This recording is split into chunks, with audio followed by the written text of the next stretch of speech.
a xente asistente, o alcalde e a concelleira de Xusticia Social e Cuidados, a presencia dos ponentes desta mesa, que dos cais unha delas non puido vir, que é Luisa Lores, e que, por tanto, pido disculpas no seu nome.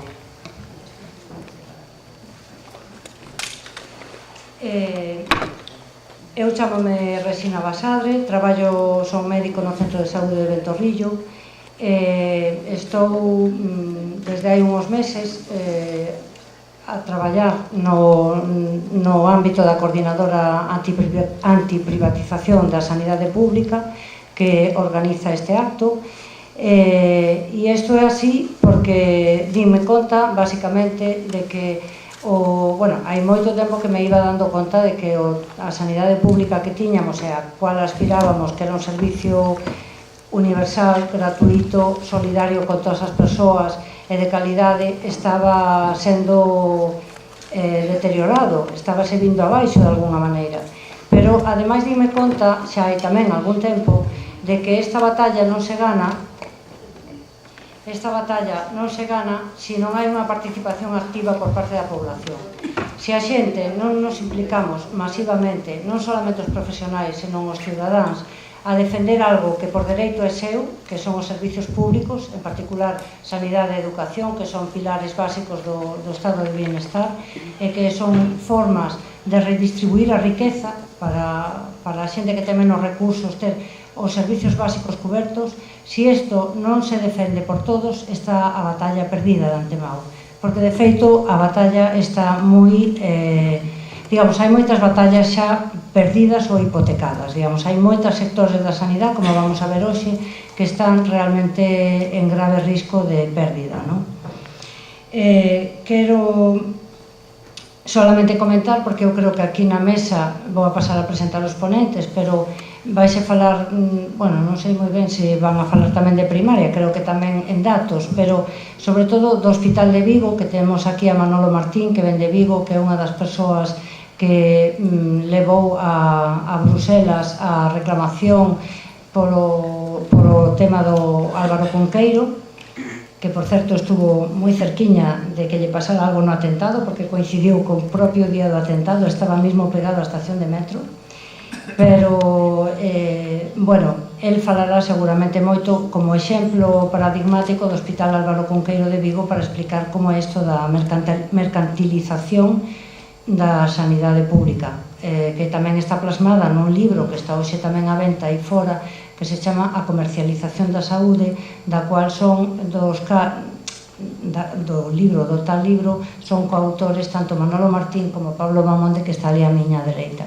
Os dous, ademais, son tamén médicos de atención primaria e, por tanto, van a comprender perfectamente o que eu vou a decir. En hospitais, xa digo, o Hospital de Vigo pode ser paradigmático en canto ao tema da construcción dun hospital e a posta en funcionamento dun hospital, pero en primaria, que é como un pouco a irmá pobre da sanidade pública, tanto en presupostos como en noticias, creo, non? Porque, somos como un pouquiños peos da pé, non?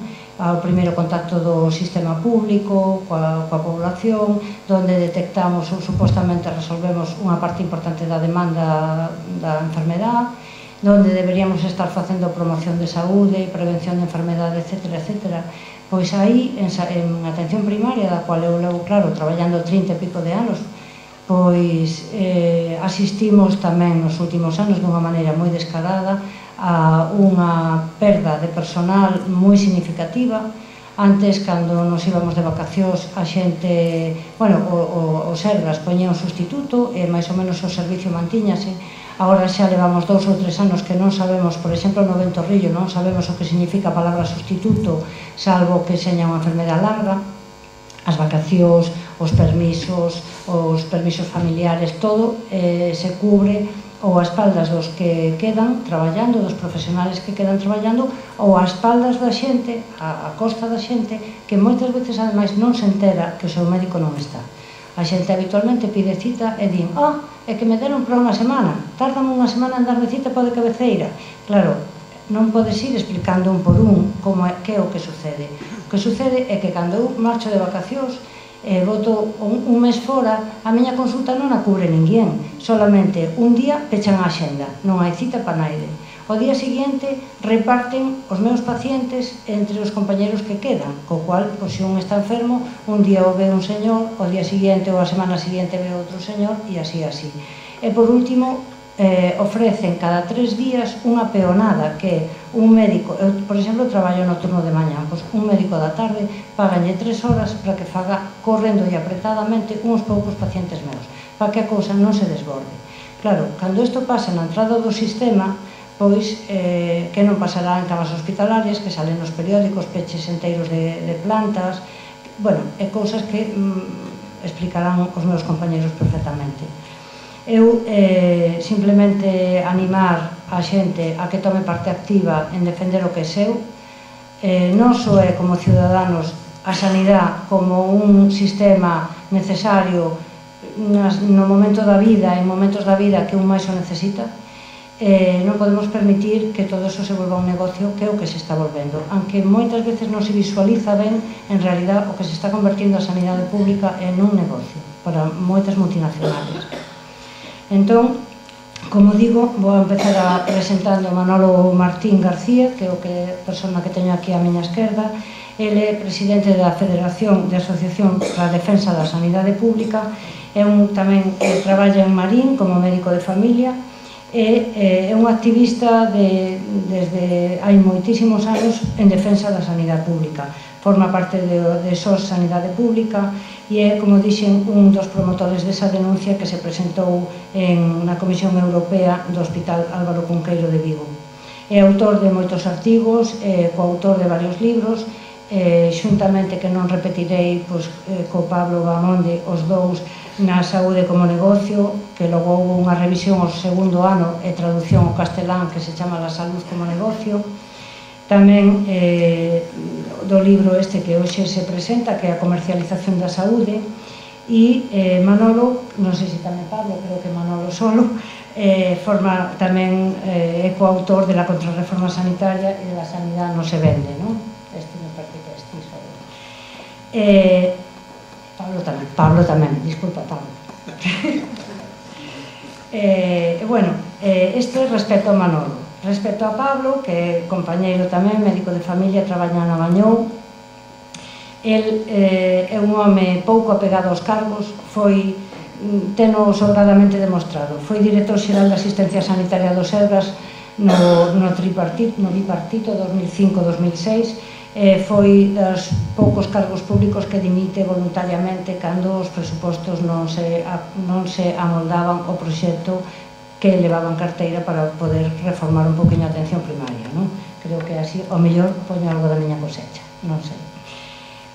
Foi fundador e director da revista de Cadernos de Atención Primaria, que é unha revista seria do ámbito da atención primaria en Galicia, que é revista ademais dunha das asociacións de medicina de familia, que é a GAMFEC, Asociación Galega de Médicos de Familia Comunitaria, e foi, xa digo, fundador e presidente durante 10 anos desta asociación. Foi tamén vicepresidente do Colexio Oficial de Médicos, que non é propiamente unha institución aparentemente moi aberta, pero xusto no tempo que estuvo Pablo foi a época que todos os médicos, unha gran parte dos médicos, visitamos o Colexio Médico a facer formación continuada, que se nos facilitou de unha maneira plural, gratuita, aberta, accesible, e que foi foi evidentemente un proxecto levado a cabo por Pablo Bamonde, ese programa de formación continuada. El tamén foi membro da Comisión Sectorial de Sanidade, que elaborou o Plan Xeral de Normalización Lingüística en Galicia, e impulsor das Irmandades da Fala dos Sanitarios, e irmandiño dos primeiros irmandiños da fala en Galicia, e levou o premio Lois Peña Novo pola promoción e defensa da lingua en galego, e tamén escribe narrativa. Escribiu 3 novelas que eu coñeza: O fillo de migrante, O mes de abril e Luz divina e outros retratos. Por último, quédanos por presentar un home que chegará un pouquiño tarde, que é Pepe Buitrón, e cando veña aproveitarei para presentalo, por se me ten que desdecir de algo. Por último, pechará o acto o alcalde Xulio Ferreiro. Sin máis, deixo a palabra a Manolo Martín. Boas tardes. Vou tentar falar en galego. sendo de Almería e sendo criticado con moita razón por o doctor que me acompaña, Pablo Bamonde, que é un grande amigo mío, pero que sempre nas presentacións pues, di que, en fin, que non soy moi mala persoa, pero que tengo un defecto importante que non falo en galego. Pido disculpas por o atentado que vou a facer da lengua galega, pero, bueno, vou intentar. Bueno, para mí é un honor estar aquí en Coruña. Para mí es una satisfacción que me haya invitado a coordinadora de antiprivatización da sanidade e, desde logo, compartir a mesa con o alcalde da Coruña, que é unha persona que, en fin, a la que non tive oportunidade de saludar, pero a que teño un gran respeto e unha gran admiración. Bueno, me han pedido que fale da situación do novo hospital de Vigo. Perdón? Hablo castellano. Pero no me van a perdonar porque le agradezco mucho al doctor que me haya permitido semejante cosa. Vamos a ver, voy a hablar de una situación que yo creo que, aunque se da en el área de Vigo, es una situación que puede ser extendida a toda la sanidad pública gallega. De hecho, está siendo utilizada la fórmula de colaboración público-privada para privatizar una parte muy importante de nuestro sistema.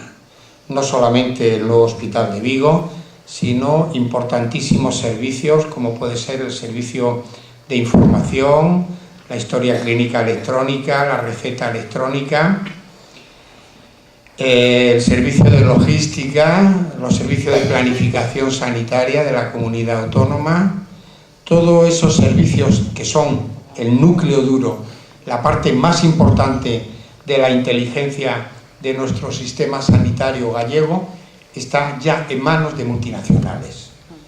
Y no están solo en manos privadas, está en manos de las principales multinacionales y de los principales fondos de inversión, que son los responsables de la situación dramática por la que pasa el mundo.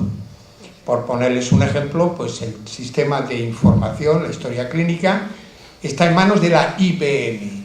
La IBM es una multinacional que domina pues, prácticamente todas las comunicaciones a nivel mundial, que concentra toda la información que se está generando en la sanidad pública, pero en otros ámbitos, evidentemente, de la vida de los países, de las naciones y de los estados, ¿no?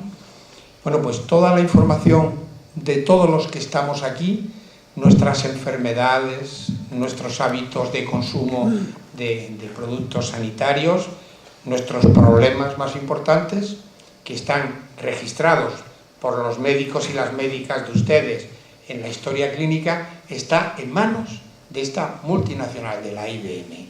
Eso tiene unas consecuencias brutales, porque supone, primero, que pueden controlar la población del mundo, y en este momento la población gallega.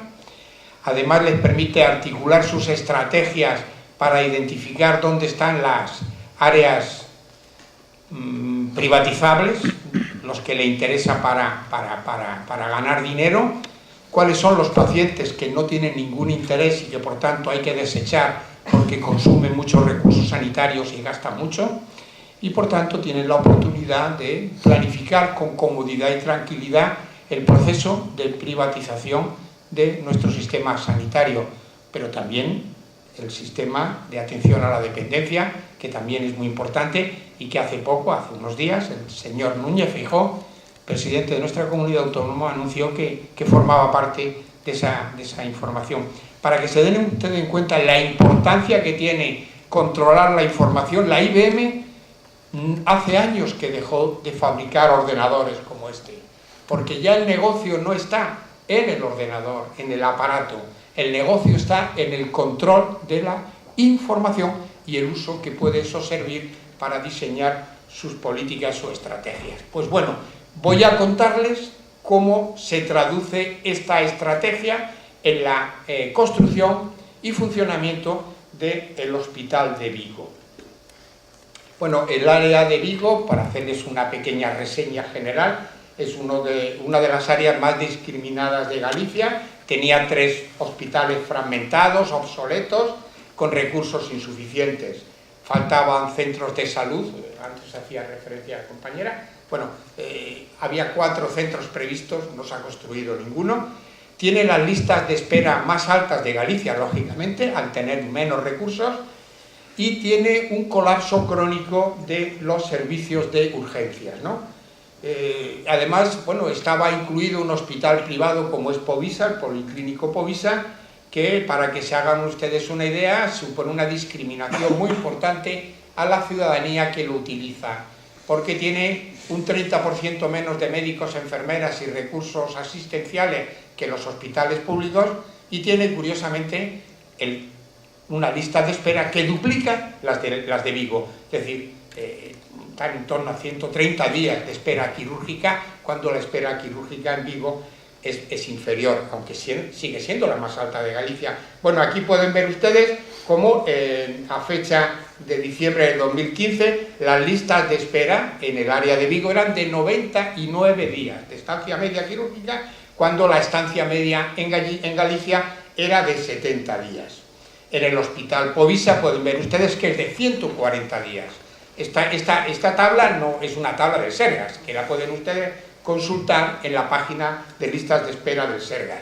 Además, el colapso pues viene de las urgencias, pues viene reflejado, aquí hay algunos medios de comunicación, las protestas vuelven al Hospital de Vigo tras otro colapso, en enero de este año, Comisiones Obreras denuncia el colapso de las urgencias, el enésimo colapso de los servicios de urgencia en Faro de Vigo, etcétera, etcétera. Bueno, entonces esto planteaba la necesidad de construir un hospital en Vigo que integrara todos los recursos, que resolviera los problemas de asistencia sanitaria y de déficit de recursos, y además que diera un paso adelante en el tema de la docencia y la investigación, que son 2 espacios muy importantes para mejorar la calidad de los hospitales públicos, ¿no? Y dotado de los recursos avanzados. Y además debería integrar estas camas de Povisa, que eran 400, que históricamente las ha dominado esta clínica privada, y que se pretendía integrar en el nuevo hospital, para lo cual el hospital debía de contar con 1.400 camas. Bueno, pues se hizo el bipartito, hizo el estudio, el plan funcional, etcétera, etcétera.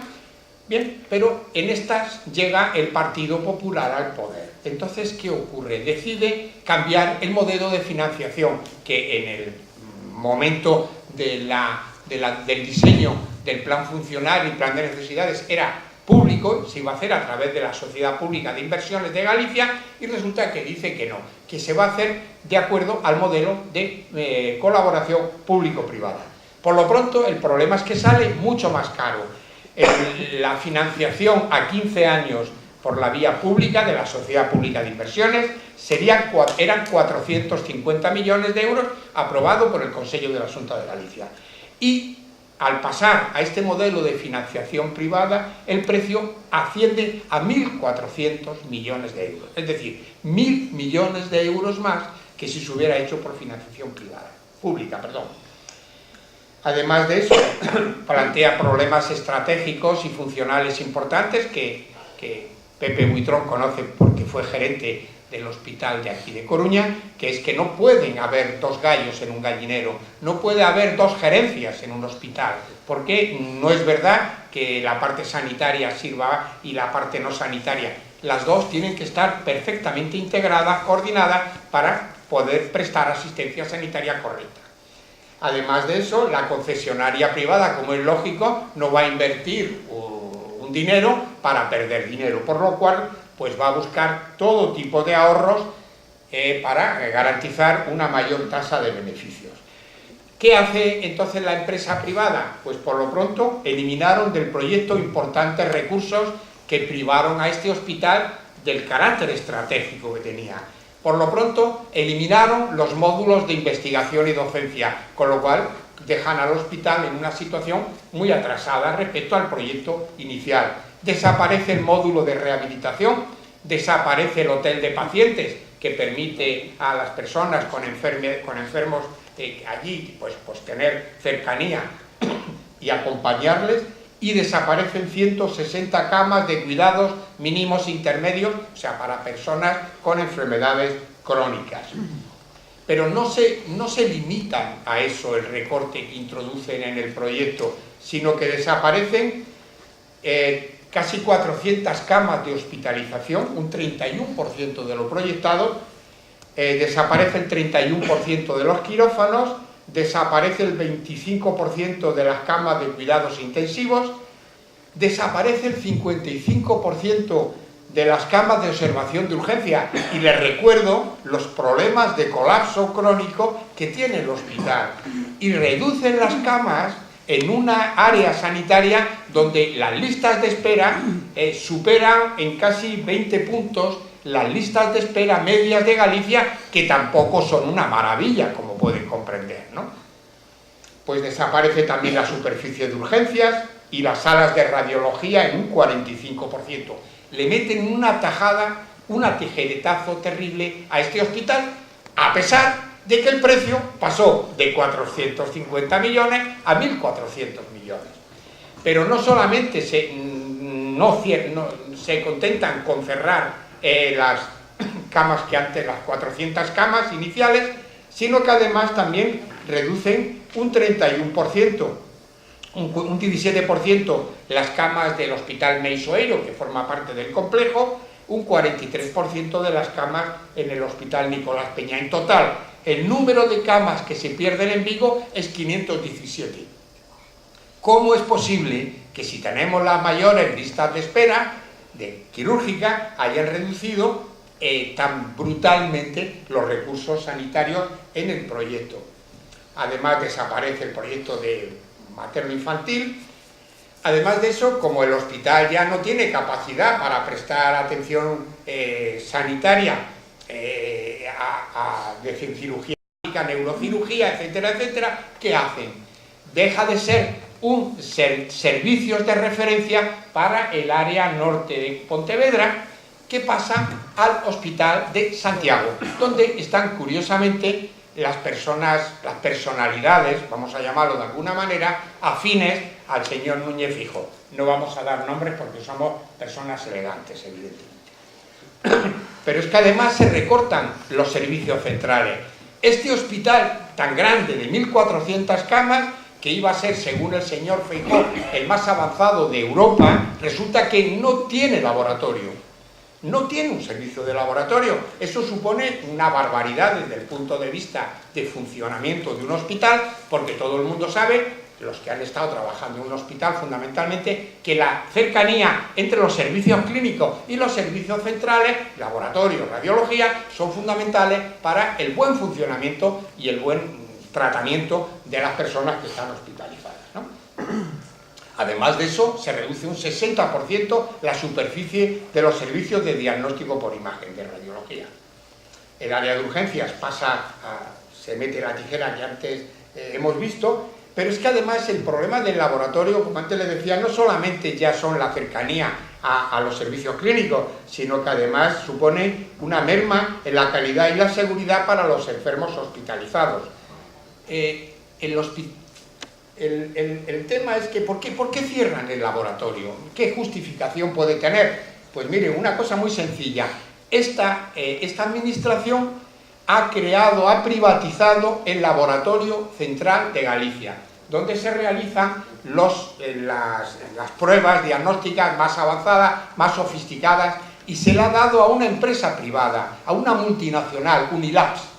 Unilabs, que curiosamente es la misma empresa que privatizó, que le dieron los servicios centrales de laboratorio en Madrid, que también se privatizaron, porque los nuevos hospitales de Madrid, estos que han protagonizado la lucha de las mareas blancas, resulta que nacen también sin servicio de laboratorio. En definitiva, es trasladar el negocio del laboratorio a las empresas multinacionales, con las que tienen una profunda relación, porque el señor Lamela, que fue consejero de Sanidad de la Comunidad Autónoma de Madrid, cuando cesa en su cargo de jefe de consejero, aparece en la nómina del laboratorio Unilab. En fin, las movilizaciones que protagonizaron los trabajadores sanitarios, pues hizo que este señor se retirara de semejante barbaridad.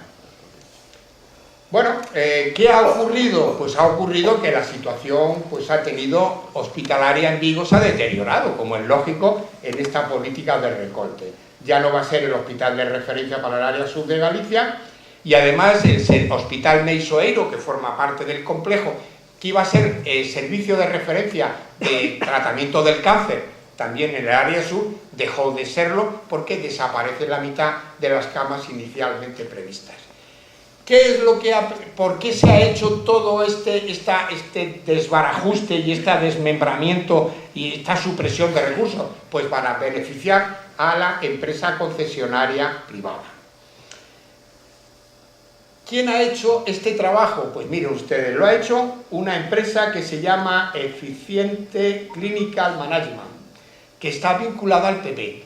Esta empresa se crea 2 meses antes de que se empiece a trabajar con el plan funcional.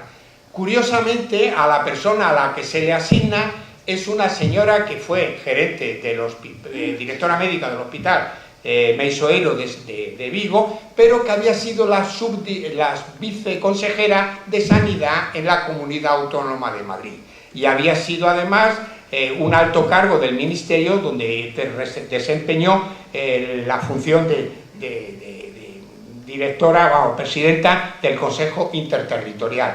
Esta señora, que no tenía ni idea de supervisar la realización y puesta en funcionamiento de hospitales, pues resulta que se queda con la asignación.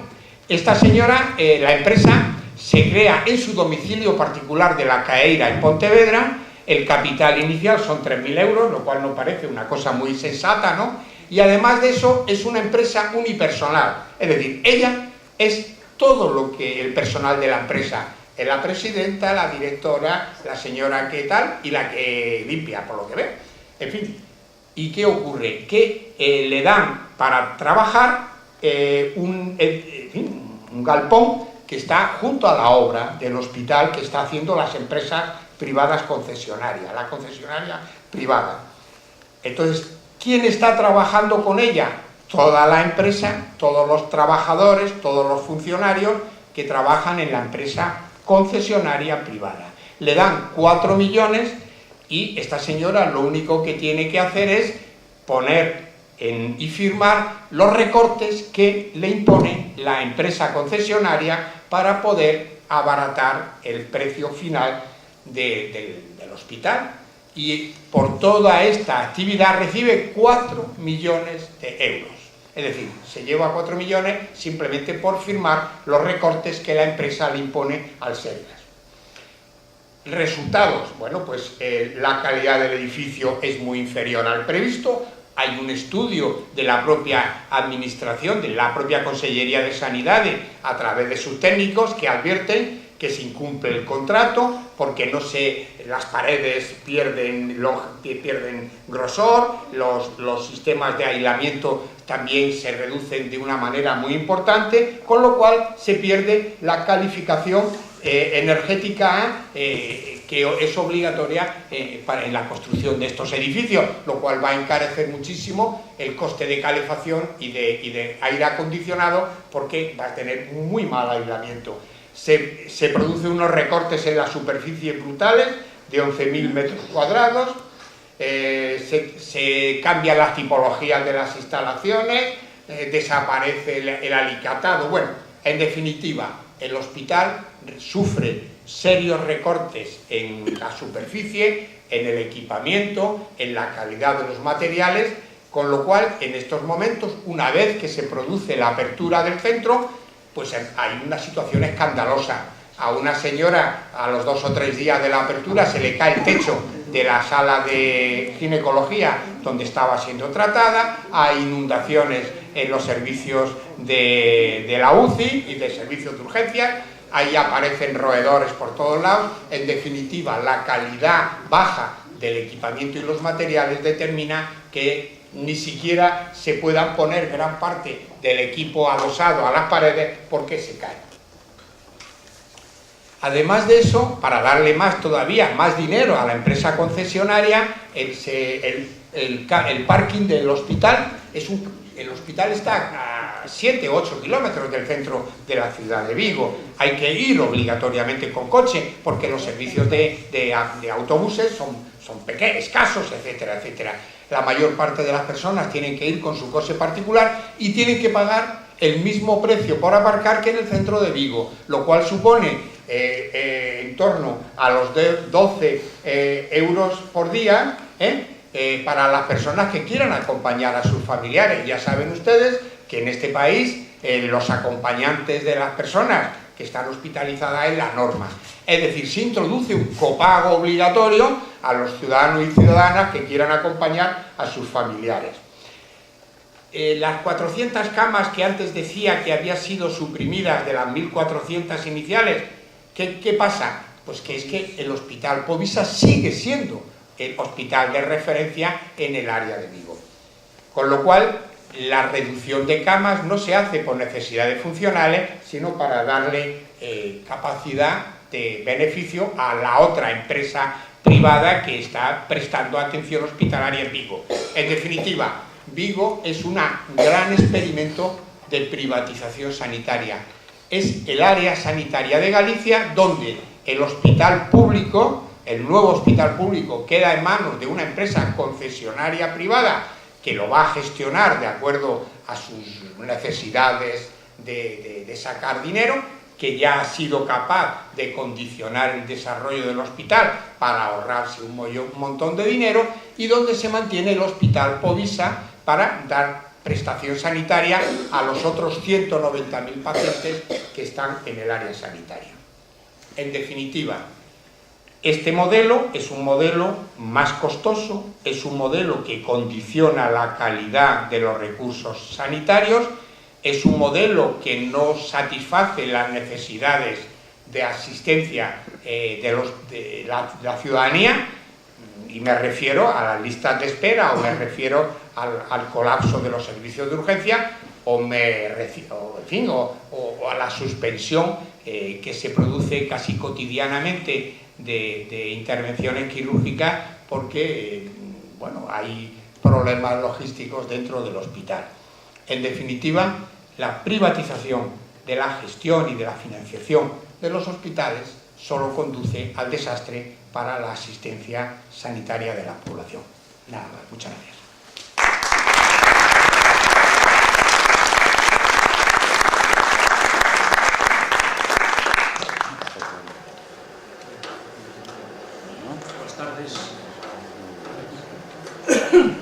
Boas tardes. Moitas gracias a todos vostedes por estar aquí, gracias á coordinadora por organizar este acto, o señor alcalde e a señora concelleira por acompañarnos. Ben, o relato que acaba de facer Manolo Martín da situación sanitaria na área de Vigo nos pode levar á consideración de que realmente os de Vigo son ben desgraciados, porque xa estaban mal e agora ainda están peor, porque realmente, sin facer bromas, a sanidade na zona de Vigo queda totalmente dominada por a sanidade privada, por empresas privadas. Xa estaba Povisa e agora esta nova concesionaria que entre ambas van non só a copar unha grandísima parte do orzamento sanitario de Galicia, sino que van a dominar e van a ser as cabezas pensantes e os brazos executores de o que se fai ca sanidade no sur de Galicia. E imos ter que pagar todos os galegos 72 millóns de euros ao ano ao novo hospital durante 20 anos, durante 20 anos imos estar pagando unha hipoteca de 72 millóns de euros ano. E Povisa, 75 millóns. Tiña un concierto singular de 62 millóns e cando estaba de concelleira Rocío Mosquera, traballadora dunha empresa vinculada a Povisa, para onde probablemente volva, melloraron o seu concerto singular e agora son 72 o novo hospital e 75 Povisa. É unha barbaridade, é unha hipoteca tremenda que come unha parte importantísima dos orzamentos sanitarios da comunidade autónoma, que o pagamos entre todos. De cada 3 euros que van de diñeiro público para Vigo e comarca, un vai directamente para o peto da empresa concesionaria. Isto é realmente gravísimo e hipoteca moito o desenvolvemento da sanidade e hipoteca mesmo o desenvolvemento da sociedade e da economía na zona. O título desta debate ou desta mesa redonda é "Estáse a desmantelar a sanidade pública en Galicia?". Isto é o que poñían os cartéis e o que pon os folletiños estos. Ben, pois a resposta é clara, sí, e non só porque privaticen a lo grande, como fan en Vigo, que privatizaron un hospital enteiro e o meten nas mans a unha empresa, a unha UTE, a unha Unión Temporal de Empresas, que está integrada por bancos rescatados e por constructoras arruinadas. Ese tipo de xente son os que agora teñen este negocio absolutamente garantizado, porque a posibilidade de facer chantaxe é enorme. Quero dicir, nun momento dado, a empresa concesionaria non lle salen as contas e di, pois este canon, non sei canto é o canon, pois 500 euros por persoa e ano, poñamos un exemplo que non sei a cantidade, pois isto non nos compensa. Como non se pode deixar de prestar atención sanitaria, non se pode deixar de contar con ese hospital, a posibilidade de chantaxe é enorme. Bueno, iso é o que fixeron en Valencia, é o que fixeron en Madrid, de maneira repetida, e ese tipo de estrategia que xa se sabía que era máis cara e peor, implantouse aquí a sabiendas de que non beneficiaba aos cidadáns, senón que beneficia a xente que busca negocio dos orzamentos sanitarios.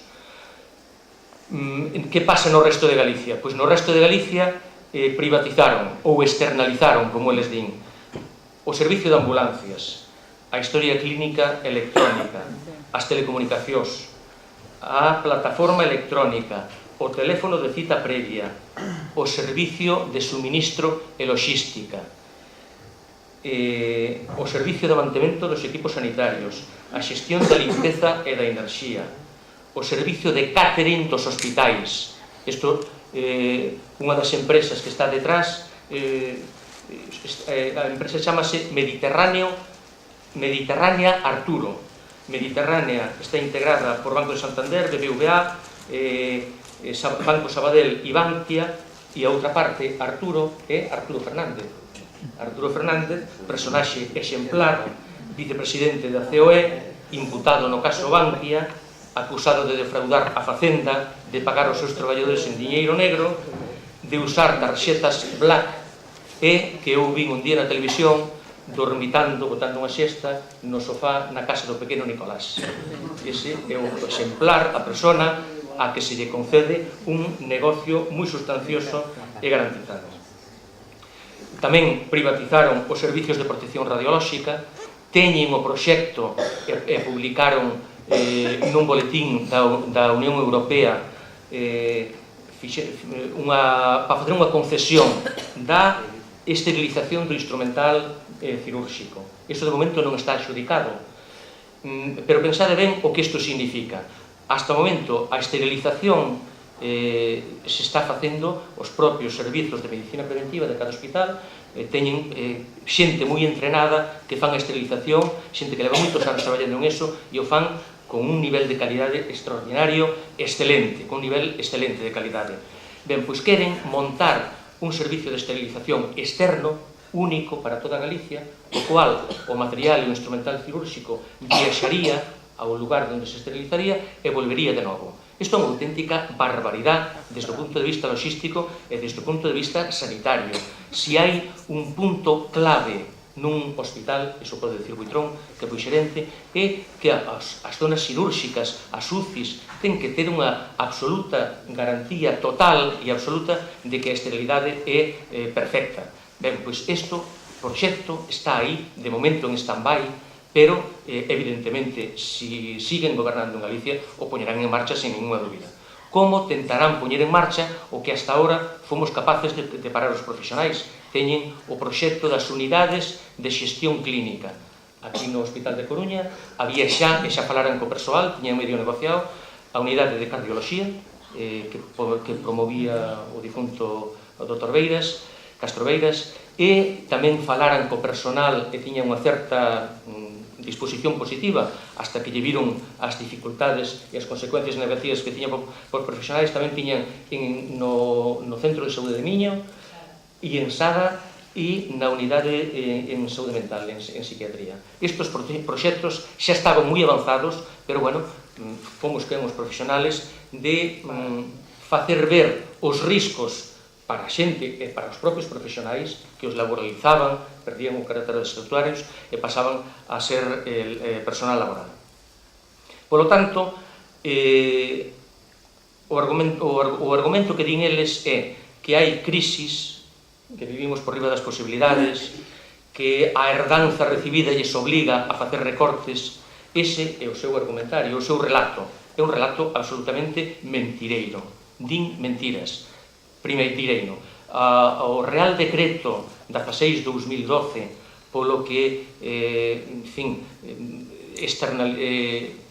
deixaron fora do sistema a moita xente, de momento as persoas sin papéis, pero que pode haber máis colectivos que queden progresivamente sin cobertura sanitaria. Ese Real Decreto tiñano xa escrito cando na campaña electoral prometían que non tocarían a sanidade, que non tocarían a educación, que non tocarían as pensións. Polo tanto, hai un goberno con unha mentalidade clasista que exclúe a xentes, a colectivos que se siguen gobernando serán cada vez maiores da protección sanitaria, porque queren camiñar cara a unha sanidade dual, donde a persoa que poida e teña capacidade económica pague unha sanidade X e onde haberá outra xente que quede excluída. Iso está no profundo da súa ideoloxía. Pero ao mesmo tempo hai negocio. A actividade sanitaria non é unha actividade pura e hai negocio. E todos estes negocios que planifican as grandes multinacionais da tecnoloxía sanitaria e da industria farmacéutica tamén teñen protagonistas locales como estes que vos acabo de relatar, que tamén queren comer tallada do orzamento público. Por lo tanto, estamos nunha situación clave, nun momento político moi decisivo, porque se sigue gobernando o Partido Popular, as políticas de exclusión sanitaria seguirán avanzando e as políticas de convertir o que era un dereito nun negocio para uns cantos seguirán tamén avanzando. Porque é unha estrategia global que está no mundo inteiro, que en España, no Estado español, intentan de maneiras diferentes levar adiante os distintos gobernos autónomos donde manda a dereita, e que se non somos capaces de parar isto, non só perderemos moito diñeiro, perderemos calidade na atención sanitaria, senón que perderemos algo moi importante, que perderemos un dereito, porque convertirán o que era hasta o momento garantizado pola Lei Xeral de Sanidade un dereito a ser atendidos por o feito de ser cidadáns, pasan a convertilo nun negocio e a persoa terá dereito a ter atención en canto asegurado, en canto cotizante. Hai unha cita que eu digo, en fin, cando falo disto en público, que é dun autor catalán, Joan Benach, que escribiu nun artigo que a mí me gusta moito, dixo que o dereito á atención sanitaria é unha das conquistas sociais máis importantes da segunda metade do século XX, un ben público equiparable ao dereito ao voto, á educación ou a ter unha pensión. Eu comparto por completo isto. O sistema sanitario público español e galego é un sistema moi bo, dos mellores do mundo, dos máis eficientes do mundo. O gasto que facemos con respecto ao PIB e dos máis baixos, e, sin embargo, a calidade de atención é boa e non lo están usurpando, non lo están quitando. Os gobernantes deberían seguir a máxima un principio xurídico, despois o alcalde dirá se son capaz de explicarlo ben, que é o principio de prohibición de retroceso social. Quere isto decir? As autoridades públicas, cando gobernan, están nunha xeografía determinada, teñen que ter a firmeza total e definitiva de que os dereitos conquistados, os dereitos ganados, non se perden, senón se melloran ou se manteñen en momentos de crise ou de dificultade, como mínimo mantelo, pero nunca retroceder. E están como termitas, como troianos, desde dentro do poder, desmontando dereitos que parecían sólidos, que creíamos consolidados. A xeneración dos nosos pais e nos mesmos construímos unha sociedade garantista, unha sociedade do benestar que nos garantizaba unha serie de atencións, a sanidade, a educación, a unha pensión, etc. E iso nos lo están desmontando desde o propio poder como termitas e como troianos. Por lo tanto, a solución é política, porque se a Lei Xeral de Sanidade foi unha decisión política no seu momento, nos anos 80, e nos garantizou e permitiu ir pouco a pouco construindo o sistema sanitario que hoxe temos. Isto non o tivemos sempre. Meu avó era labrego e nunca tuvo seguro médico, nunca foi a médico, nunca estuvo asegurado, porque naquele tempo había xente que estaba excluída. Pois cara a iso é cara donde nos queren levar. E se non somos capaces de botalos de onde están e procurar políticas alternativas que frenen esta desfeita, deixaremoslle unha herdanza moi cativa aos nosos fillos e aos nosos netos. E por eles temos que ser capaces de participar activamente na defensa do sistema sanitario público e, evidentemente, participar en política para expulsar do poder os que están traballando en contra da xente e a favor das empresas e das multinacionais. Gracias.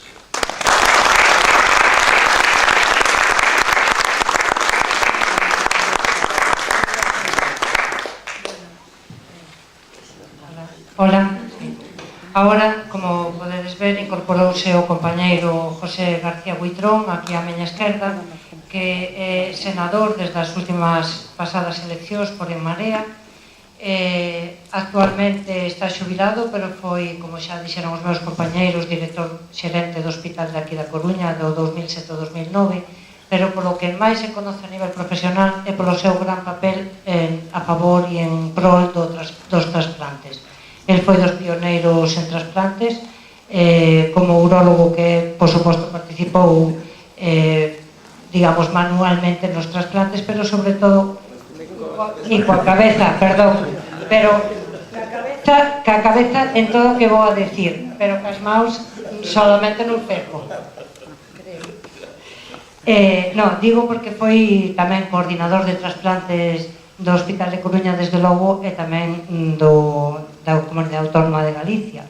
El conseguiu, a través da creación da Oficina para a Coordinación de Trasplantes, unha organización exemplar no tema dos trasplantes, que, como sabedes, fan do trasplante no noso país un exemplo a seguir para outros países, non? Desde o 2010 colabora nun proxecto para organizar unha unidade de trasplantes en Trinidad e Tobago, e foi distinguido polo Premio Laboura Humanitaria Dr. Carlos Margarit no ano 2014. Deixo-vos xa con el, que nos vai a falar.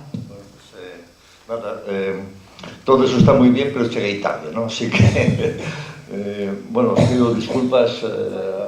Foi un pouco error noso. No, bueno, perdón por chegar tarde. Y, bueno, lo que es verdad es que uno vive con tristeza la situación actual del sistema público, ¿no? Digo, tristeza y preocupación, más allá de lo que ilustró Manuel Martín y Pablo Bamonde, cuando uno hace recorrido de cómo ha ido evolucionando el sistema, pues se da cuenta de que, yo por mi propia biografía y por mi propio carnet de identidad diría que estuve en el nacimiento del sistema sanitario público y ahora veo, como os digo, con tristeza la decadencia de ese sistema, ¿no? Partíamos, pues eso, allá por los años 69, 70, de un sistema sanitario muy débil, donde lo que estaba ocurriendo era que los pobres, las clases más desfavorecidas, tenían un sistema de caridad y los más ricos pues tenían un sistema privado. Empezó el funcionamiento de los hospitales de la Seguridad Social y en muy pocos años pues llegamos a un modelo sanitario, yo diría que excelente y ejemplar. Digo excelente porque con muy poco presupuesto, lo que se gasta en sanidad en España con respecto a Europa es mucho menos de lo que da la media, y sin embargo teníamos un sistema perfectamente equiparable a cualquier país europeo o cualquier país del mundo desde el punto de vista de la calidad y de la propia eficiencia, ¿no? Bueno, ese sistema es un sistema, yo diría, seriamente amenazado y con una estrategia por parte de los que amenazan el sistema que no pueden coger y privatizárselo todo y llevárselo para casa de un día para otro.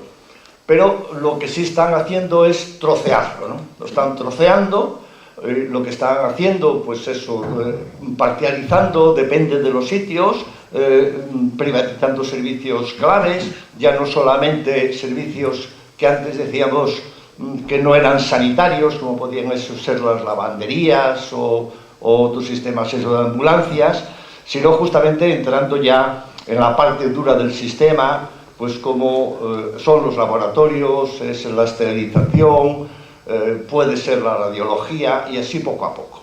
Entonces, ¿cómo lo están haciendo? Pues lo están haciendo atacando en dos frentes. Uno, el frente de los profesionales. Los profesionales, yo diría que gracias a los profesionales, más allá de la ciudadanía y de la política, se construyó este sistema sanitario público tan potente que nosotros tenemos, pero justamente si uno no mima, desincentiva a los profesionales, no hace políticas adecuadas en torno a su satisfacción, pues evidentemente se convierten en entes pasivos y entes un poco defensores de lo público, ¿no? Eso está ocurriendo, y está ocurriendo pues a través pues también de lo que vemos en otras esferas no laborales, que es la falta de recursos humanos, la precarización, los contratos basura, contratos por horas, este tipo de cosas que naturalmente hacen que los profesionales no vivan el sistema sanitario público como un sistema de satisfacción, no solamente económica, sino de propio desarrollo profesional.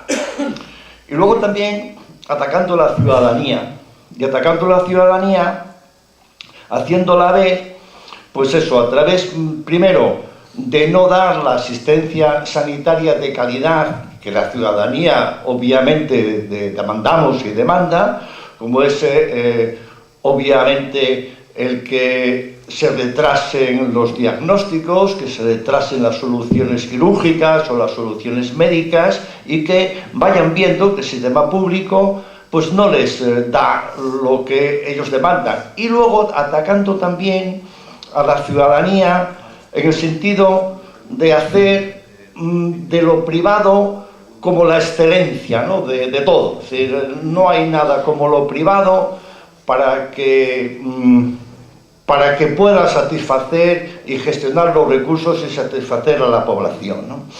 Bueno, lo que hay que hacer, bueno, ya lo decía Pablo Bamonde, a mí me parece que el sistema sanitario público no solamente hay que verlo como un sistema que nos proporciona la calidad y nos aumenta las expectativas de vida y de bienestar, sino como un sistema que nos equilibre a los ciudadanos, ¿no? Si no tuviéramos un sistema sanitario público, pues las capas más desfavorecidas de la población pues tendrían una asistencia, en el mejor de los casos, como la que yo contaba al principio, de asistencia de calidad, ¿no? Y la gente que tiene los recursos, pues evidentemente pues tendría la asistencia de calidad en relación a sus propios recursos. En definitiva, nos quieren quitar el sistema sanitario público y con esa apropiación del sistema lo que están haciendo es desequilibrar profundamente la sociedad, porque nos va a partir todavía más de lo que estamos partidos. O sea que tenemos que verlo no solamente como un objetivo sanitario en sí mismo, sino como un objetivo del propio desarrollo y equilibrio de la sociedad. Ellos lo tienen claro y nosotros tendríamos que tenerlo clarísimo, ¿no? Tendríamos que tenerlo clarísimo y hacer de eso un núcleo de confrontación política absolutamente descarnado por nuestra parte, ¿no? Plantarnos ante cualquier amenaza, plantarnos y no concederles lo más mínimo en este desmantelamiento, porque en el fondo lo que quieren es todo. Ya sabemos que son insaciables, absolutamente insaciables. Y lo que quieren y lo que está en el fondo y en la profundidad de todo esto es hacerse con los aseguramientos, ¿no? Pues igual que intentarán o están intentando hacerse también con los fondos de pensiones, que las aportaciones, digamos, a través de lo público sean mínimas y que sean ahorros privados para su propio beneficio, con el sistema sanitario público están pretendiendo lo mismo y hacer, pues eso, ser dueños del aseguramiento y ser dueños del desequilibrio social, que es donde realmente ellos se desenvuelven y les encaja perfectamente en su ideología. Así que yo, bueno, estoy, pues eso, más que contento que en esta ciudad tengamos, pues eso, un representante público, un alcalde, defensor de lo público, y que en torno al propio alcalde de la ciudad y en torno a todos nuestros propios intereses hagamos un escudo de defensa de una de nuestras joyas, que es el sistema sanitario público de salud. Muchísimas gracias.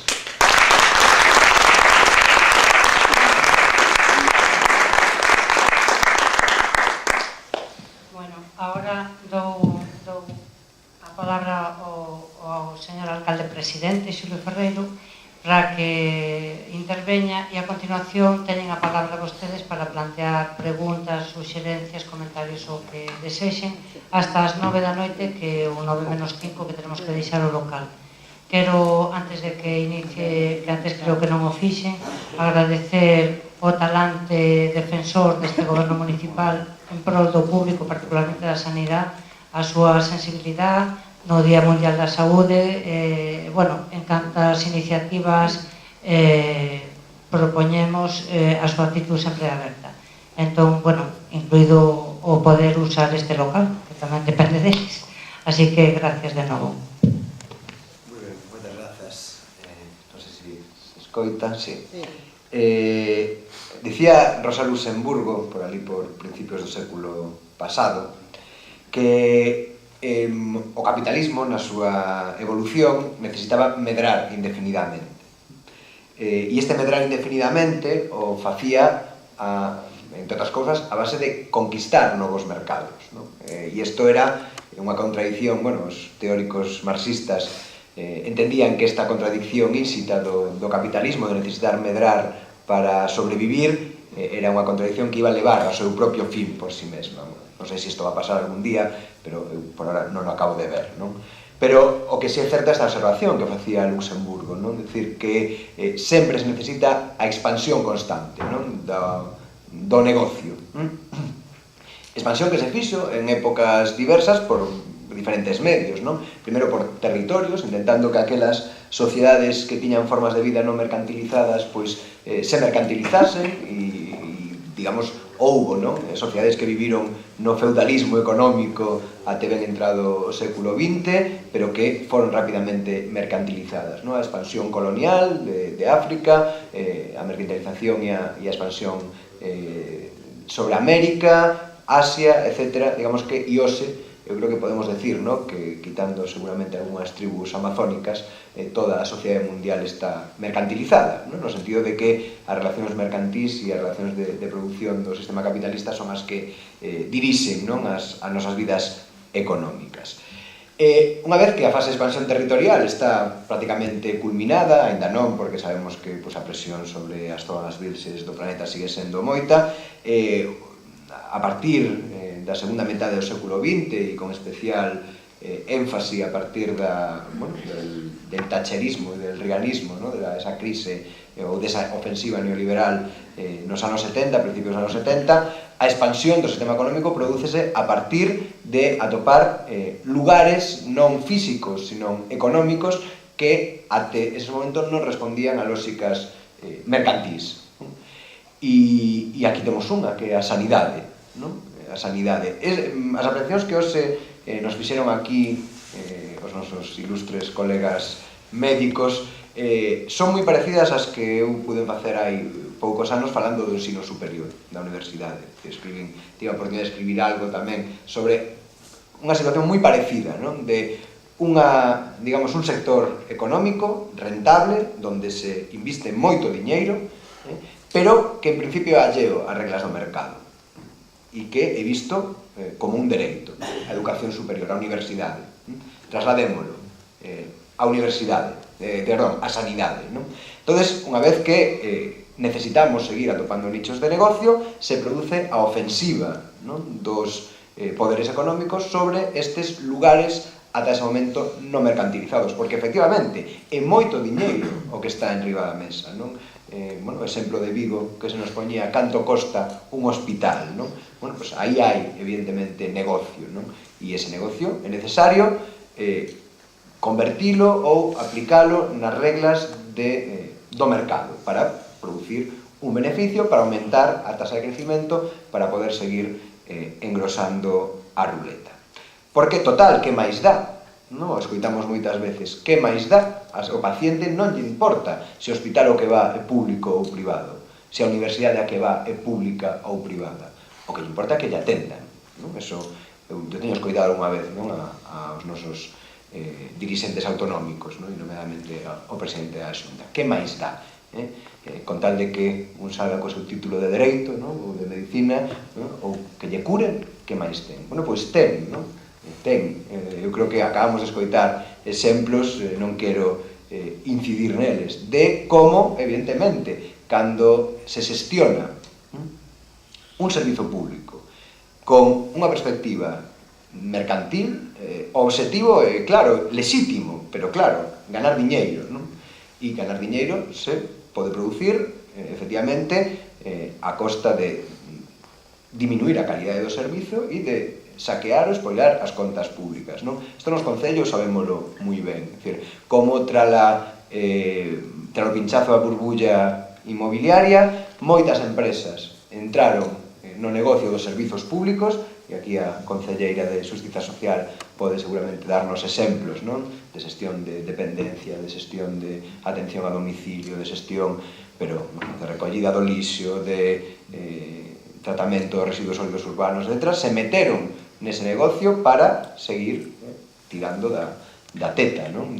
Pública e seguir aí obtendo beneficios en aras dunha disminución, evidentemente, da calidade. Exemplos acaban de poñer, podo poñer algúns máis aquí na nosa cidade, non? Na cidade da Coruña.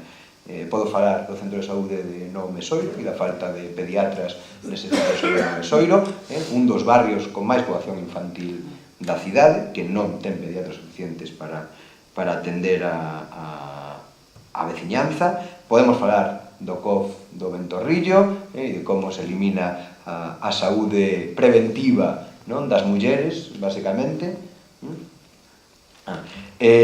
Podemos falar do COF de Orillamar, como se sobrecarga, non? E se tamén eliminan, se sobrecarga o eliminar a xinecóloga do Ventorrillo e como se anulan programas tamén de prevención e pedagóxicos para a saúde sexual e afectiva dos rapaces e das rapazas. Podemos falar, evidentemente, do CHUAC, non? Desa sobrecarga crónica, das urxencias, desa falta de persoal tamén crónica digamos, da propia plantilla hospitalaria. Se nos puxeron exemplos, creo que Regina explicou moi ben como funciona o tema das sustitucións, etc. Isto, evidentemente, non é, ou podemos pensar que non é porque estamos dirixidos por persoas ou políticos sin escrúpulos ou sin corazón, evidentemente non que sean malos porque sí. Isto detrás ten, evidentemente, e aquí se iso, un posicionamento político e a intención de un modelo de sociedade. Isto o que chamaba Foucault homus economicus, o home empresa, a mercantilización de todas as esferas da nosa vida. De que ao xeito de relacionarnos entre nós, o xeito de atender as necesidades sociais, teñan ou se fagan sempre baixo un paradigma mercantil.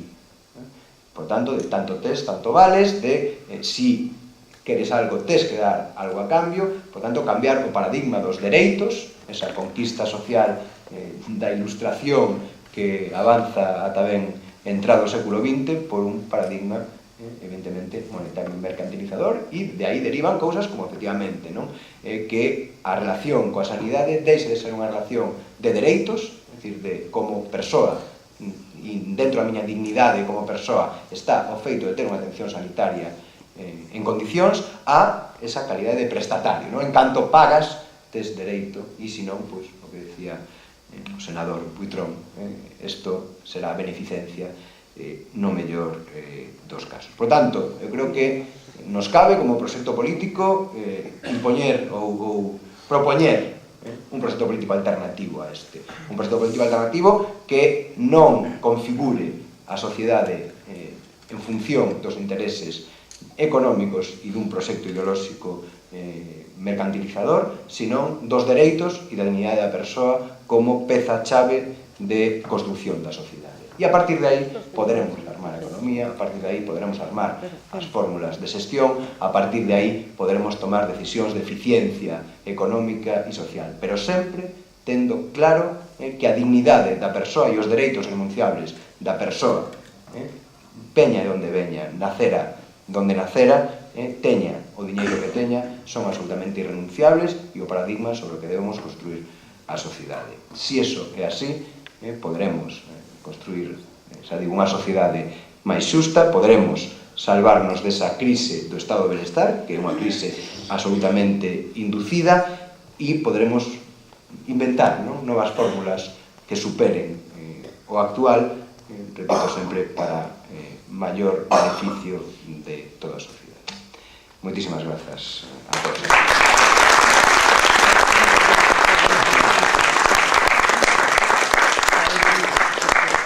Bueno, ahora abrimos o turno para a xente que quera intervir.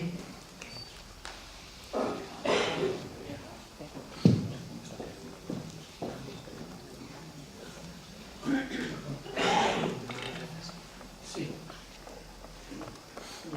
Nada, no sé nada.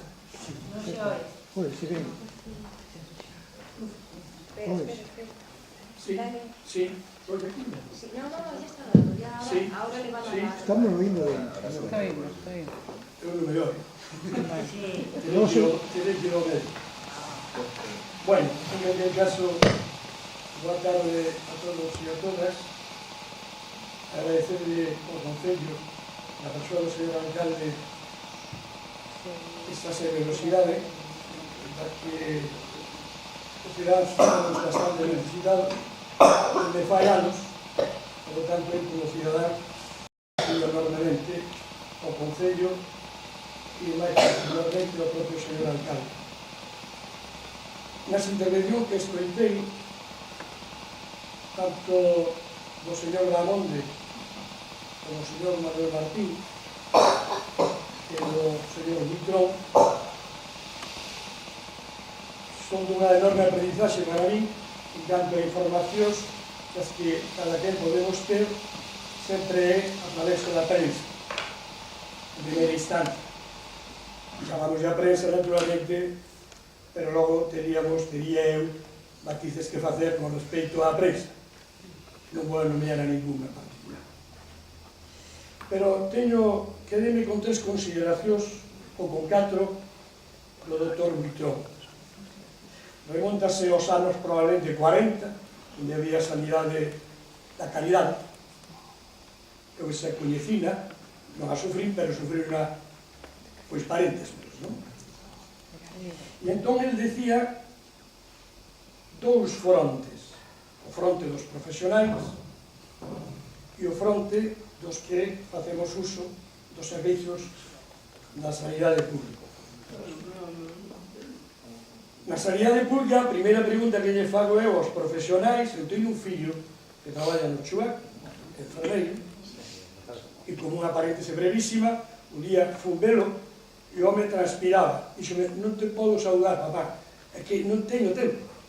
E estaba transpirando, non estaba enfermo, estaba traballando. Ben, entón, cal é realmente, son preguntas, a sensibilidade profesional, social, diante desta situación que é clamorosa. Tan clamorosa que o mesmo Dr. Buitrón remata dicindo que debemos poñernos todos mesmo dunha maneira encarnecida, sin prexuicios, non dixo el, digo eu, e enfrontarse eso. É dicir, eu como cidadán sería unha das propostas que faría. E aí ya diría, despois dos profesionais, as organizacións sindicais e as organizacións políticas, sobre todo aquelas das que din ser de esquerdas, que non vou facer un percorrido que é innecesario. E cito outra anécdota. Eu viñen aquí de casualidade, porque non era a prensa, e viñen hasta aquí. E leio a opinión entre no salón de lectura ou de diversos socios, non? Pode ser pagai e demais. E aí, se non había 40 persoas, non había ninguna. O cal pon en evidencia para mí cal é a sensibilidade da sociedade diante dun problema tan forte, tan acuciante, que só os profesionais o sufren, e eu, como consumidor tamén, cando vou a unha consulta, tamén son un dos sufridores. Pero claro, un non é nada. Entón, esa manifestación que debería cubrir a Praza de María Pita, por exemplo, que había Praza de María Pita en outros lugares, o Obradoiro ou en Vigo de Sella, pois non, parece ser que a privada é a que resulta realmente un certo rigor e ademais eficaz. Eu creo que os profesionais, se me permiten, vostedes os profesionais, teñen unha cota de responsabilidade moi grande, porque se tiveron esa sensibilidade xeral, como podo entender que cando vou a miña doutora de cabeceira e diga, oiga, doutora, e isto? Bueno, é así. E o digo de unha maneira moi agarimosa, verdad? E que le vamos a hacer? Non, eu rebelo-me contra eso. E se cando presento unha denuncia que teño presentado en outras ocasións, por pecata minuta, comparativamente, pois a verdad que non son moi ben recibidas tampouco. Entón, eu invito a varias cousas. Primeira, se a propia plataforma non teñen o soporte de partidos políticos, pois que se poñan en contacto cos partidos políticos, permítame esta licencia, que eu ignoro se o teñen ou non.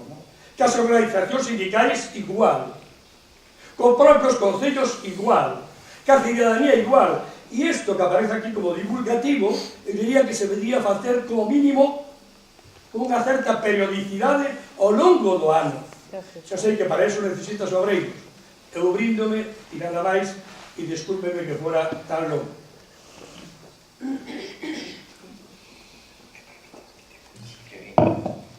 Bueno, me voy a permitir contestarle en primer lugar, aparte de lo que manifiesten mis compañeros de mesa. Yo soy el portavoz de la plataforma SOS Sanidad Pública. Eso que usted está pidiendo ya existe. Es la plataforma SOS Sanidad Pública. Está integrada por organizaciones sindicales, está Comisiones Obreras, está la CIGA, está UGT, está el SASE, están los nuevos sindicatos, SAGAP, etcétera, que se han creado últimamente al calor de la movilización social. Están todos los partidos políticos de izquierdas. Está desde el Partido Socialista, el BNG, Izquierda Unida, ANOVA, Compromiso por Galicia, Podemos, me parece no me queda ninguno más. Está la Confederación Galega de Asociaciones de Vecinos, que agrupa todas las asociaciones de vecinos de toda la comunidad autónoma, están asociaciones de pacientes, etcétera, etcétera. Es una plataforma que responde a una estrategia. Si queremos ganar, podemos ganar. ¿Por qué podemos ganar? Porque aunque nos enfrentamos a fuerzas poderosísimas, la mayoría de la población necesita una atención sanitaria accesible, universal, gratuita en el uso y con carácter redistributivo, ¿no? Eso supone que toda la población estamos probablemente interesados en mantener nuestro sistema sanitario público, seamos de derechas, de izquierdas, del centro o de lo que usted quiera. Esa alianza tiene que ir vinculada a la movilización social. Hombre, y ya con esto termino, en fin, he hecho un relato, digamos, muy descarnado de lo que está ocurriendo en Vigo, pero también es verdad que no he dicho la segunda parte. La segunda parte es en el día 3 de septiembre, el día que se inaugura el nuevo hospital, donde la población y los usuarios saben las deficiencias tan graves que tiene el hospital. Hubo una manifestación de 200.000 personas, una auténtica barbaridad, dado que el área sanitaria somos 600.000 habitantes. Es decir, si contamos, si quitamos niños y si quitamos personas ya mayores o discapacitadas, pues prácticamente toda la ciudadanía estuvo en la calle. Bueno, y hace unos días, el 12 de mayo, hemos vuelto a convocar otra movilización en la que, sin exagerar, probablemente había entre 50 y 60.000 personas nuevamente en la calle. Es decir, hay una gran movilización. Los profesionales del hospital no podemos decir que no se hayan movilizado. Es verdad que los médicos no somos un sector revolucionario. Bien, nuestra formación, nuestra cultura profesional, bien, pero evidentemente sí se están movilizando porque han visto las orejas al lobo. Si en Madrid ha habido las grandes movilizaciones de la marea blanca es porque los profesionales fueron conscientes de que iban a eliminar el modelo de asistencia sanitaria en el que se habían criado y en el que se habían formado. Aquí en Galicia, en el Hospital de Vigo, tengo las fotos, casi a diario hay movilizaciones de profesionales. Todos los jefes de servicio, menos 5, hicieron una carta posicionándose en contra de la gerencia que determinó que se cambiara la gerencia del hospital. Es decir, creo que tenemos oportunidad de poder ganar esta batalla.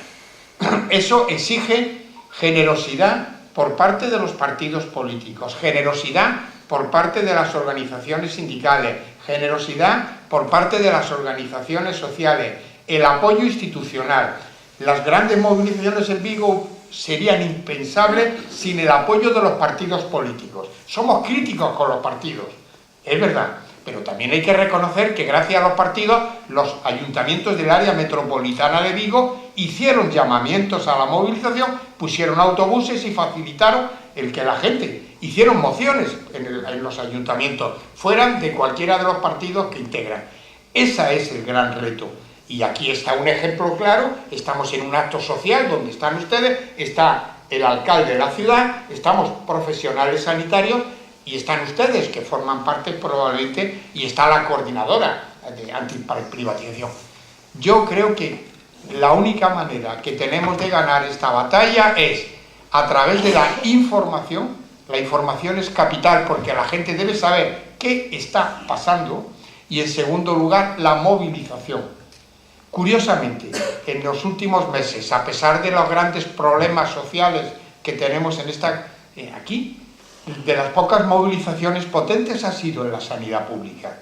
Y yo les he invitado a ustedes, aquí en el área de Coruña, integren, potencien, tomen la iniciativa, tanto con la coordinadora como con la plataforma SOS Sanidad Pública, y no toleren ningún nuevo recorte en los derechos que tienen ustedes.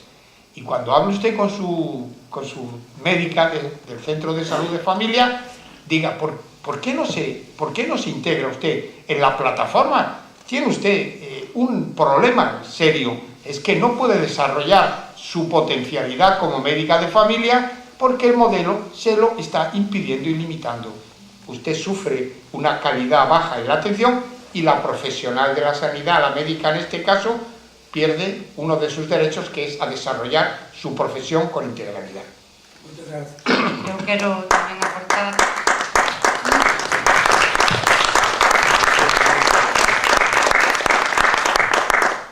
tamén aportar un dato concreto referido á coordinadora antiprivatización que organiza este acto, que é unha cuestión práctica. Cada mes, o terceiro domingo de mes, ás 12:30 no Obelisco, todos os meses hai unha concentración, todos os meses do ano hai unha concentración. Terceiro domingo de mes ás 12:30. Bueno, pois é unha invitación a estar coordinados, unidos, porque efectivamente a forza, o dispositivo é importante, pero a forza dá a ciudadanía coa razón e coa razón e co corazón, como decimos na sala. Eu querría unha cousa que dixo o compañeiro e que a compañera está falando. Na Coruña temos un reto por diante, e non é por envexa ni nada por estilo con Vigo e tal, senón porque Coruña están desmantelando a sanidade, tamén están desmantelando non tan a bestia como en Vigo, porque en Vigo directamente a bestia, pero na Coruña temos un reto, que é facer unha gran manifestación na defensa da sanidade pública. Na Coruña fixemos unha, hai anos, hai bastantes anos, cando foi a folga na sanidade pública, houve unha gran manifestación que saiu da Palloza, da Casa do Mar, e nada máis. Deso xa choveu, xa pasaron 2, 3 anos. Aquí, a coordinadora, como din a compañeira, fai concentracións o terceiro domingo de cada mes, sempre ás 12:30 no Obelisco. Baixo o lema, coa saúde non se negocia. Pero o reto que temos todas as organizacións sociais, políticas e sindicais da Coruña, cos concellos da área, o de Coruña, o de Leiros, xa da maioría, o Sada, etcétera, é promover unha gran manifestación ao estilo do de Vigo na defensa da sanidade pública, na defensa do Chuá, do Ventilabo, do Torrillo, do COF, etcétera. E ese é o gran reto que temos na Coruña. E iso temos que facer, a coordinadora está discutindo, estamos discutindo, e temos que facer entre todos. Obviamente non vai a facer un só, senón temos que facer entre todos. Porque a idea, como decía o compañeiro Bamonte, é que non podemos retroceder nos dereitos. As conquistas se defenden, e se non se defenden as conquistas, recuperarlas sempre é moito máis difícil que mantelas.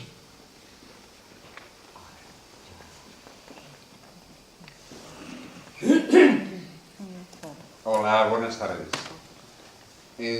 Bueno, quería hacer solo una pequeña matización sobre lo de IBM. IBM nunca controla nada, simplemente puede dar lo que es un hardware y un software, pero el que controla es el cliente. En este caso sería la Consellería de Sanidad, ¿no? Pero aparte de eso, quiero hablar sobre sanidad y decir que hay una cuestión muy clara, tal como la habéis planteado, que es que la pública gasta más y da peor calidad. Entonces, según eso, la reacción de todos los pacientes debería ser muy clara y concreta. Antes comentabais que en Valencia y en Madrid y aquí se ha privatizado ya bastantes cosas. Y no veo una respuesta a la gente. Lo que antes se comentó también aquí. Veo, por ejemplo, en Madrid, todos los jueves había una manifestación frente a un ambulatorio. Pues ya se ha dejado de hacer. O sea, ya no van a ir. Y los problemas siguen siendo exactamente los mismos. Entonces, entiendo que, desgraciadamente, la única solución para resolver este problema es a base de manifestaciones masivas y de apoyo de todas las instituciones. Pero que, de momento, yo veo que no están consiguiendo nada. Pues, muchas gracias.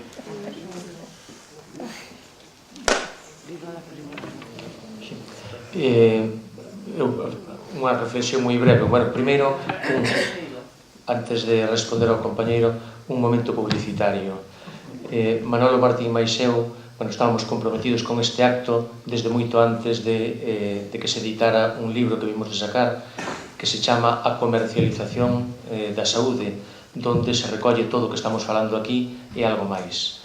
Lola, da librería Lume, ali naquela esquina, ten ali exemplares á venta, está desexando vender algún. Como diría Umbral, el tiempo pasa y que no se habla de mi libro. Ben, o que o desexe está aí nesa esquina. Vamos a ver, eu creo que a loita pola defensa da sanidade pública e cada vez a xente percibe máis a necesidade de defender o dereito á atención sanitaria.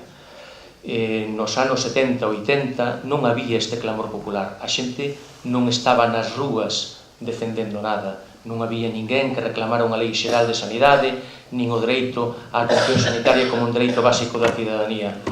Foi unha decisión política a que naquel momento garantizou que eso se fose progresivamente estendendo a toda a población.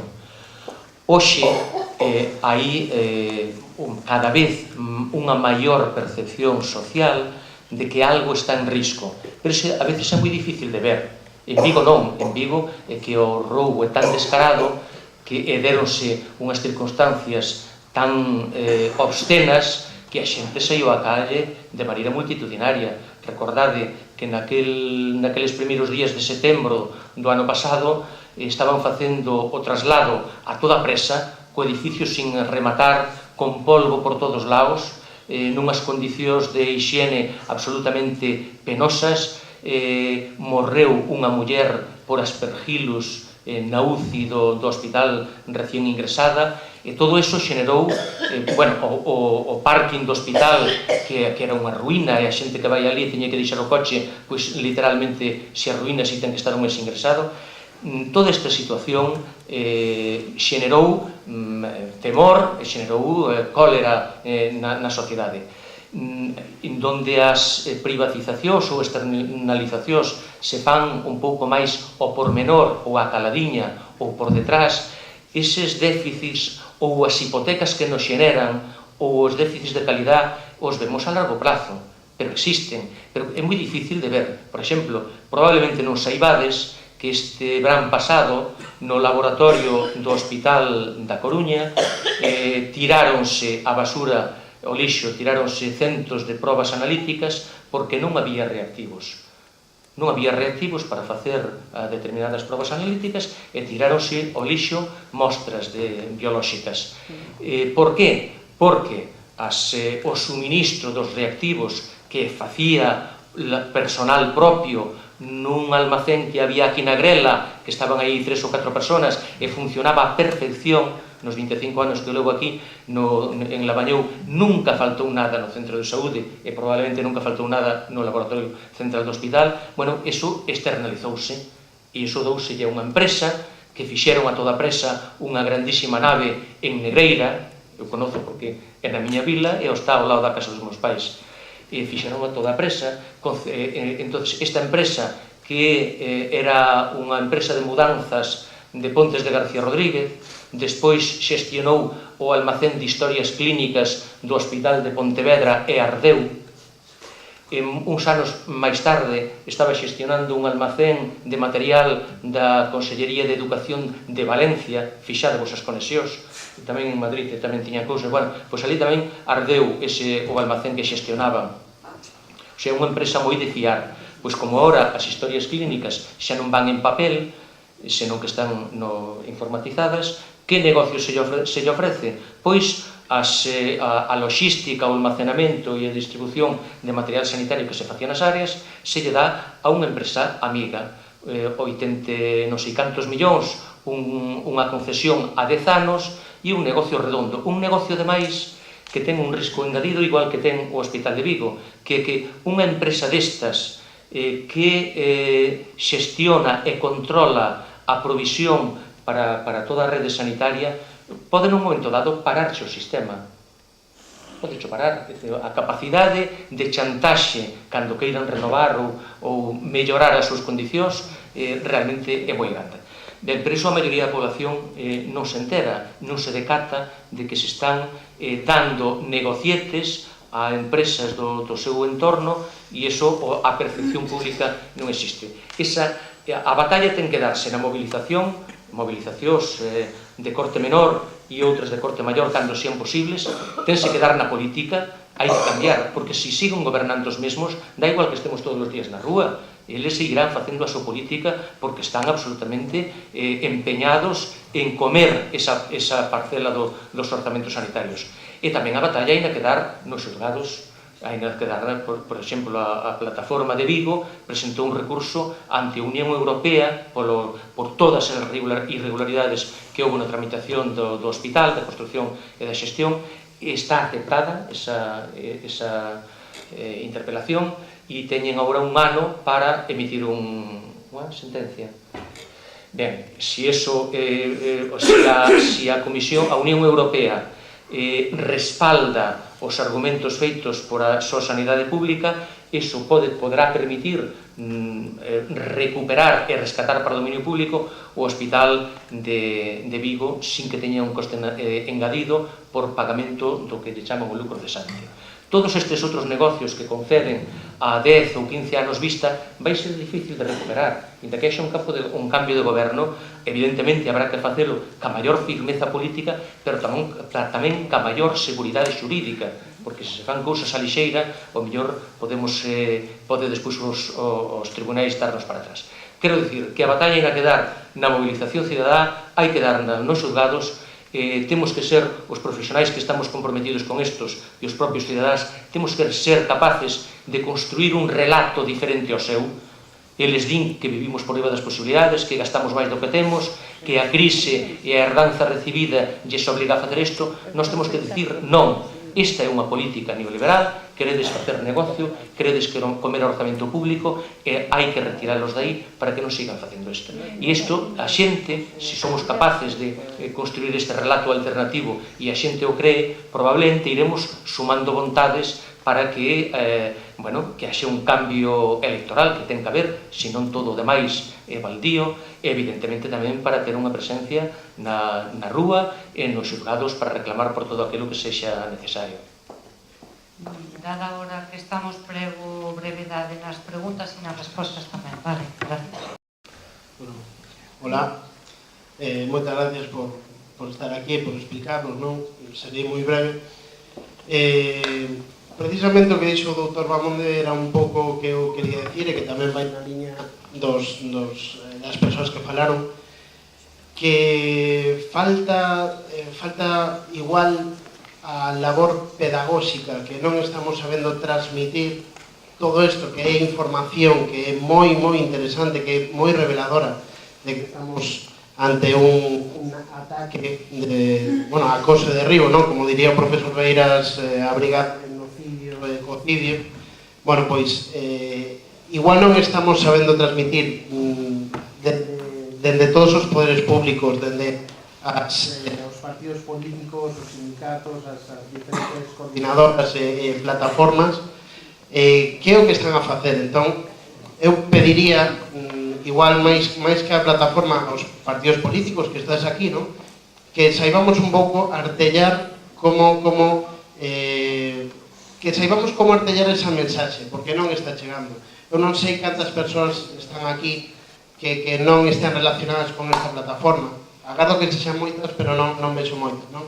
Entón, igual o que nos falta é iso, é pedagogía, saber transmitir, porque obviamente non é normal que a día de hoxe sigamos con 30% de votos ao PP a nivel nacional, non?